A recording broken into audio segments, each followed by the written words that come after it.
La temática de la cultura es una temática bastante larga, pero vamos a tener que iniciar con la definición de la palabra cultura. Es un conjunto de conocimientos, ideas y tradiciones con costumbres que caracterizan a un pueblo, a una clase social, a una época.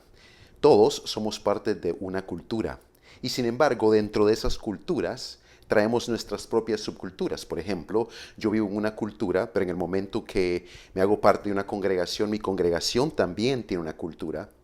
Y el reto que tenemos es cómo interactuar entre culturas, porque además esta misma congregación está conformada por individuos como yo y yo también tengo una cultura.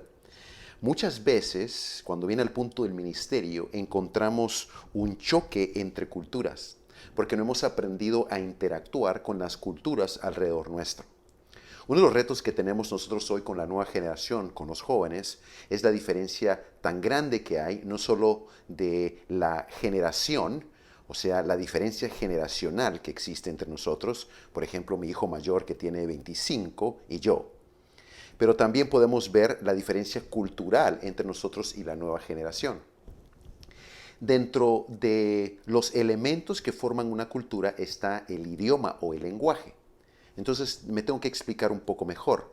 Cuando nosotros estamos tratando de alcanzar a la cultura juvenil, tenemos que tener conciencia que estamos hablando el mismo idioma, no importa inglés, alemán, francés, italiano, portugués, pero nuestras palabras tienen diferente definición ante la nueva generación. Les voy a poner un ejemplo. La palabra libertad cambió de definición hace mucho tiempo atrás. Yo doy clases en la universidad. Entré a la universidad donde doy clases. Había un muchacho viendo pornografía en una de las computadoras de la universidad. Como catedrático universitario tengo la responsabilidad de que las computadoras se usen para bien del estudiante, no para arruinarle la vida.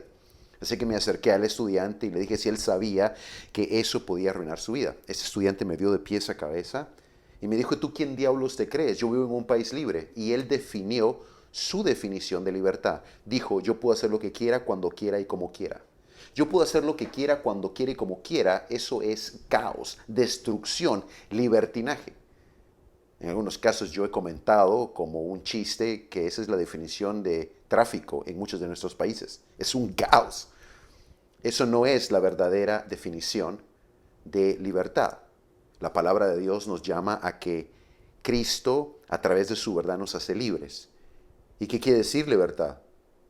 Libertad quiere decir saber lo que es bueno y tener el poder de hacerlo. Pero no es la misma definición que la juventud hoy entiende. Entonces, ante el reto cultural, nosotros estamos comunicándole a la juventud, le decimos, Cristo quiere que seas libre y la juventud entiende, entonces yo puedo hacer lo que quiera, cuando quiera y como quiera. Con razón, hoy, dentro de la juventud cristiana en América Latina, no se ve la diferencia entre los no cristianos y los cristianos. Porque el mismo lenguaje de nuestra cultura entre la juventud está cambiando definiciones. Otro ejemplo sería la definición de amor. Caminando en uno de los países de América Latina, vi en una vitrina un rótulo que decía se alquilan anillos de matrimonio. ¿Se alquilan anillos de matrimonio? Entré y le pedí al dueño de la tienda que me diera el libro con que casan los pastores y sacerdotes. Es un pequeño libro que tiene las ceremonias. Así que si yo soy un sacerdote y yo no sé qué decir en la ceremonia de matrimonio, pues busco los votos matrimoniales. Busqué los votos matrimoniales. Cuando yo me casé hace 29 años, el último voto matrimonial era hasta que la muerte nos separe. Hoy, la nueva definición decía hasta que el amor se acabe. ¿Cuál era la implicación? La implicación era cuando se fuera el sentimiento, tú podías devolver el anillo de matrimonio. No sé si me creerías si te digo que los arrendamientos eran de 1 mes a 5 años. Porque hoy la definición de amor ya no es un compromiso, ya no es la decisión de proteger y proveer. Hoy amor es simple y sencillamente un sentimiento. No se queda allí. Una aún más peligrosa es la definición de la palabra verdad. Hoy, en la cultura en la que vivimos, en una cultura postcristiana o postmodernista, si quisiéramos decirlo así, la definición de verdad se ha convertido en diferencias de opinión. Tú tienes tu opinión y yo tengo una opinión, y como tu opinión no es mi opinión, tú no debes de imponer tu opinión sobre mi opinión. Yo tal vez sí puedo imponer mi opinión sobre tu opinión, pero especialmente cuando hablamos de Jesús como el camino, la verdad y la vida, tenemos que entender que ya no podemos comunicar el Evangelio de Jesucristo en la misma forma como lo hacíamos hace 20 años. Porque la cultura ha cambiado. Ahora, no estoy diciendo que tenemos que cambiar el Evangelio, pero sí como ministerios tenemos que evaluar nuestra efectividad en comunicar la verdad del Evangelio e introducirlo a una cultura ajena a la cultura de la iglesia. Por ejemplo, existe una tensión muy grande entre la verdad, o sea, el ministerio y la cultura. ¿Por qué? Porque la verdad, si la vamos a ilustrar con un triángulo, tiene un contenido que es absoluto. La verdad no cambia. Por lo tanto, la cultura no debería de influenciar la verdad que nosotros estamos tratando de comunicar. Pero tenemos que entender que cada cultura tiene características particulares. Y el reto que nosotros tenemos al tratar de introducir la verdad a estas otras culturas, vamos a tener que empezar entendiendo que la verdad trasciende cualquier cultura. No es la cultura la que va a cambiar la verdad. Ahora tenemos que hacernos la pregunta si nosotros pretendemos que la cultura sea cambiada por la verdad, y vamos a tener esa discusión en un momento. Porque yo creo que es más el reto de introducir esta verdad ante una cultura a través del alcance del individuo. Porque la cultura, al final y al cabo, que tiene tantas diferentes características, nos hace ver a las personas como grupos, como grandes comunidades. Y yo creo que ese es parte del reto que como ministerios hemos ido perdiendo. El reto que tenemos es de empezar a ver la cultura por lo que es. Es un conjunto de individuos. Deberíamos nosotros de tener el valor del individuo que tenemos por las masas, por ejemplo. Yo sé que en las noticias cristianas nunca sería noticia si yo hago una reunión con una persona. En las noticias cristianas sí es relevante si yo hago un evento con 20,000 personas. Pero reunirse con una persona pareciera no ser tan importante, y sin embargo Jesús nos enseñó lo importante que era reducir el círculo de influencia. Porque a la hora de tratar de introducir la forma, por si tuviera forma, solo por tema de discusión, la verdad entre una cultura diferente a la mía, a mi cultura, tendríamos demasiada dificultad, a menos de que entendamos que al final el reto es tratar de alcanzar a ese individuo en la cultura. Y por eso la contextualización es tan importante a la hora de nosotros presentarle la verdad a una cultura ajena a la nuestra. Esta es la definición de contextualización, es el esfuerzo de entender e interpretar el mensaje de la Biblia adecuadamente. Empecemos por allí. Para que nosotros como ministerios podamos presentarle la verdad del Evangelio, o nuestros ministerios puedan ser relevantes en una cultura diferente a la nuestra, en una cultura básicamente antagonista a la iglesia, yo primero tengo que ser responsable en entender el mensaje de la palabra de Dios sin ser yo quien hace la interpretación cultural al pasaje. Yo podría leer la palabra de Dios como un latinoamericano. Está bien leerla como un latinoamericano, con tal de que yo no trate de forzar mi cultura latinoamericana en otra persona que está tratando de entender la palabra de Dios pura, la verdad pura, sin la introducción de mi cultura. Es muy interesante porque yo he visto en América Latina cómo pastores que han sido pastores que han predicado la verdad por muchos años han ido cambiando su teología porque la cultura ha demandado de ellos el cambio a una teología, por ejemplo, de la prosperidad, a una teología que no es fiel a la palabra de Dios, pero de una u otra forma para ellos se convierte en la forma de explicar por qué están en la situación donde están. Y eso es muy peligroso porque tenemos nosotros la responsabilidad de entender la palabra de Dios por lo que es. Después de entender la palabra de Dios por lo que es adecuadamente, tenemos que comunicarlo y explicarlo en una forma relevante a los receptores en la cultura alrededor nuestro. Como yo he dicho, ya lo dije varias veces, la idea no es cambiar la verdad. La idea, como ministerios, es entender que hay una cultura que tiene tradiciones, costumbres diferentes a las nuestras. Y el reto nuestro es presentarles el Evangelio, el mensaje de la palabra de Dios, sin cambiar el mensaje en una forma que ellos lo puedan entender. Y vamos a ver un ejemplo de esto en la palabra de Dios cuando vayamos finalizando esta sección. El reto es que esto debe de hacerse con la mínima intrusión y predisposición de parte de la cultura del comunicador. Cuando nosotros estamos tratando de tomar el evangelio de Jesucristo o el ministerio y presentarlo en otra cultura, el problema es que muchas veces llevamos un bagaje, llevamos una carga de nuestra propia cultura. De hecho, muchas congregaciones hoy, muchos ministerios, lo que están haciendo es imponiendo su cultura sobre la cultura, y dentro de esa cultura cristiana evangelicanoide tenemos el evangelio. Ojalá pudiéramos librarnos de todo eso que tiene que ver con la cultura cristiana y presentar el evangelio puro a una cultura que necesita escuchar sin ninguna intrusión o predisposición de parte nuestra.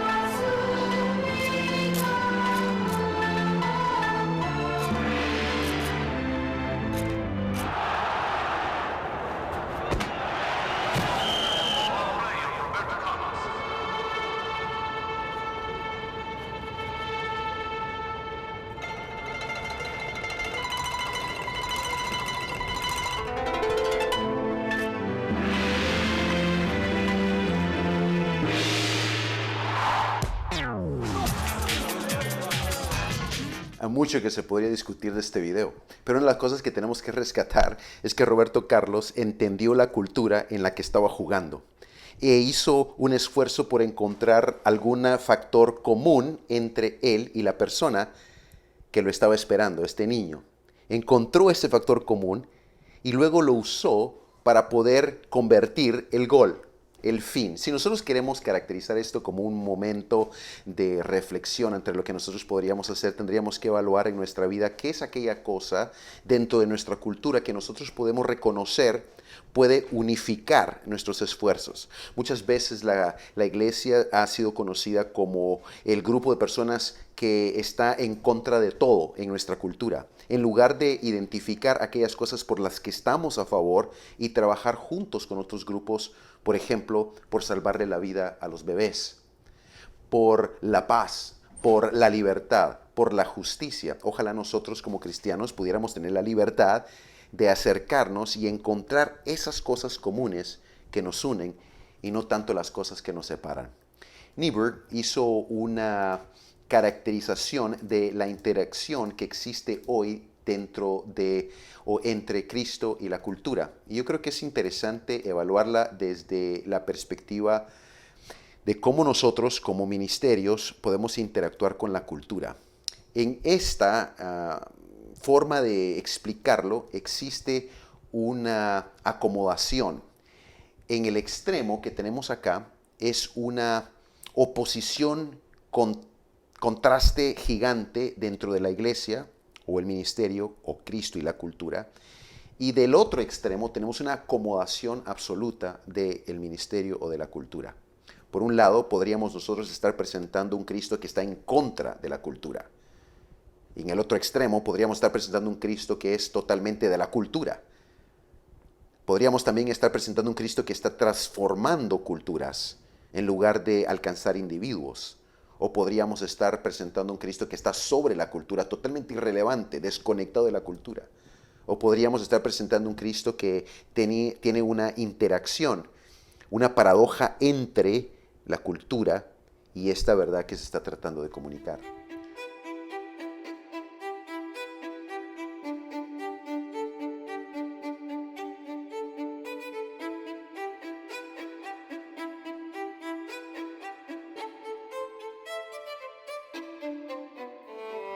Ojalá que esto ustedes lo puedan usar como una herramienta para dialogar como líderes de lo que ustedes creen está sucediendo dentro de sus ministerios y donde ustedes creen que deberíamos estar bíblicamente hablando.